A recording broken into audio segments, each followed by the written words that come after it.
Nous voici réunis pour clôturer les 16 jours d'activisme contre les violences faites aux femmes.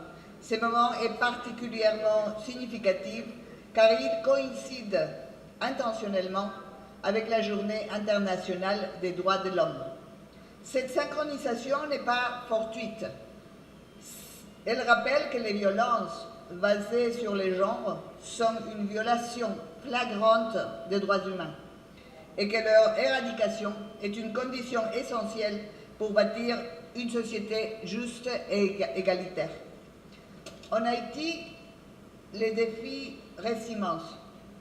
La montée des violences, les déplacements forcés et les crises économiques exacerbent les vulnérabilités des femmes et des filles, les exposant à des formes de violence complexes et omniprésentes dans leur vie. Ces violences ne sont pas de simples statistiques. Elles traduisent des souffrances humaines, des droits bafoués et des vies marquées par l'injustice. Cependant, cette campagne a aussi mis en lumière le courage des femmes et des filles en Haïti, qui, à travers l'art, le théâtre et d'autres formes d'expression, ont affirmé leur volonté de changement du pays. Elles ont montré que leurs voix sont puissantes et qu'elles doivent être au cœur de nos efforts. Les Nations Unies en Haïti restent pleinement engagées avec vous.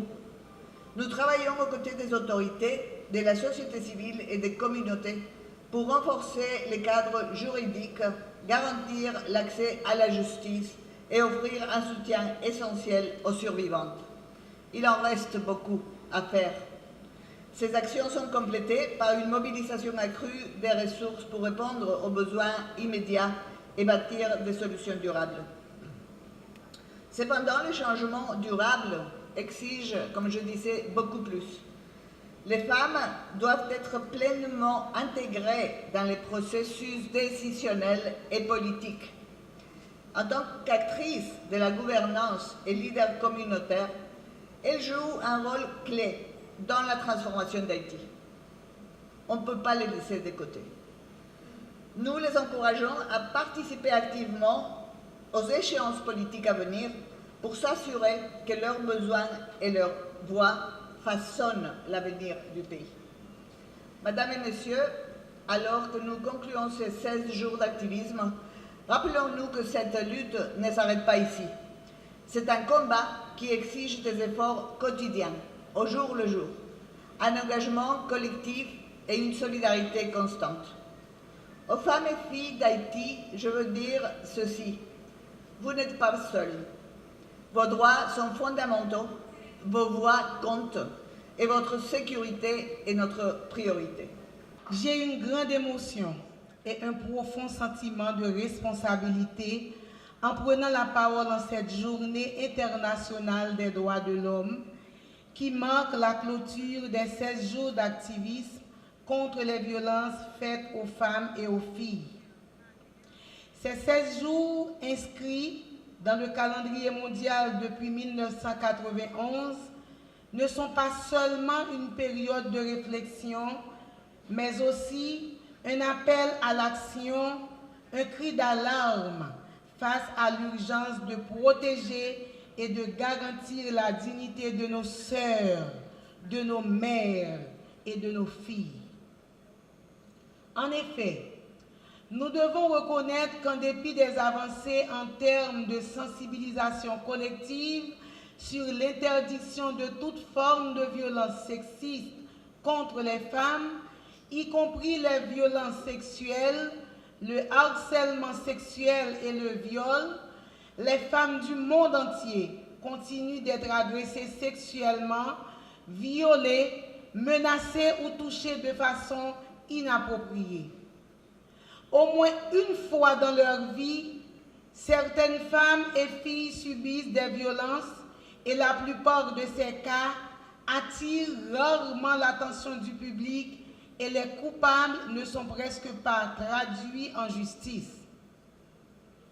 De nombreuses victimes font face à une révictimisation qui est le résultat d'une culture visant à blâmer la victime qui a tendance à stigmatiser les victimes et dissuade nombre d'entre elles de dénoncer le crime subi.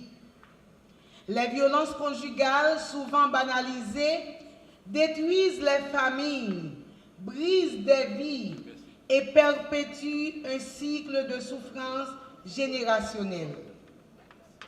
Mesdames, Messieurs, en Haïti, les violences basées sur le genre représentent un problème majeur et persistant affectant de nombreuses femmes et filles à travers le pays.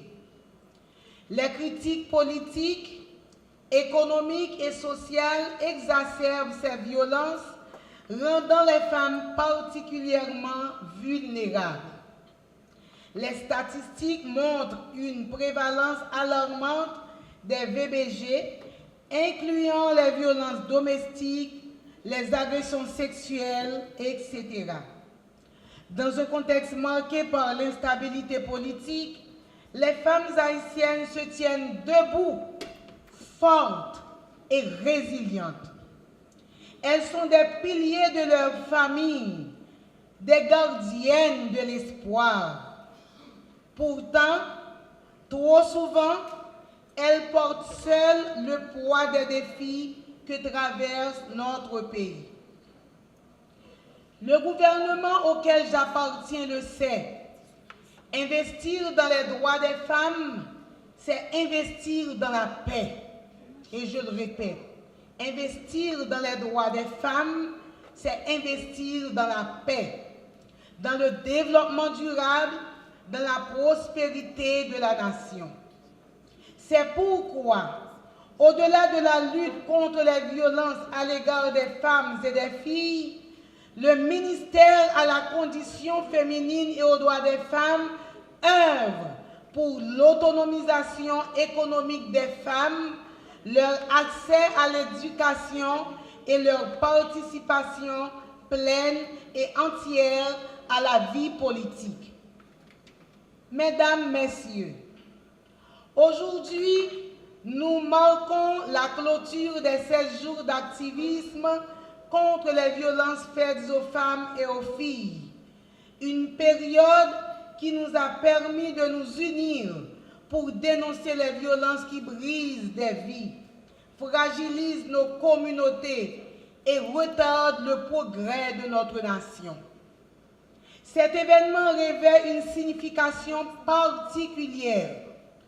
Ces 16 jours étaient non seulement une occasion de sensibiliser, de dénoncer et de mobiliser, mais aussi de célébrer la force, la résilience et la créativité des femmes haïtiennes. Je réitère la volonté de l'État haïtien de travailler avec la communauté